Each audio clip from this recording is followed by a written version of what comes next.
Let's take a look at a materials price variance example.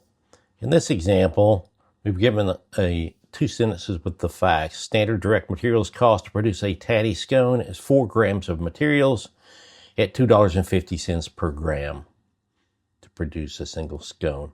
During May, 4,200 grams of materials costing $10,080 were purchased and used to produce 1,000 tatty scones. The question that we need to solve is, what was the materials price variance for May? We can start by working out the standard direct materials cost. The standard for a single scone is 4 grams of materials at a cost of $2.50 per gram. In May, our performance was given to us as 1,000 scones, 4,200 grams of materials purchased and used. That's a simplifying example. Many times you'll get this kind of a challenge where you know the amount purchased, but you have to calculate the amount used by looking at inventory accounting.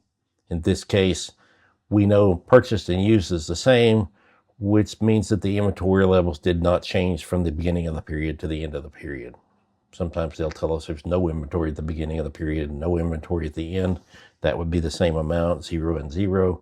In this case, we don't know what the inventory was at the beginning of the period and the end of the period, but we do know enough to know the number of grams purchased and used. And then we've got the $10,080. So we're going to work with that. So to answer this question about the materials price variance, we need to understand the price per gram. The actual, or let's see, the standard was $2.50. The actual is the $10,080 divided by the 4,200 grams. So take the $10,080 over the 4,200 grams, and we can see that our cell formulas are B13 over B12. That's this one divided by that one, and that's going to give us $2.40 per gram. Now, if we spent $2.40 per gram, and we expected to spend $2.50 per gram, then that's a 10-cent variance, and we can code it as favorable. We spent less per gram than what we thought we would spend, and so we have a favorable materials price variance. But what we need to do next is to figure out how much was that price variance.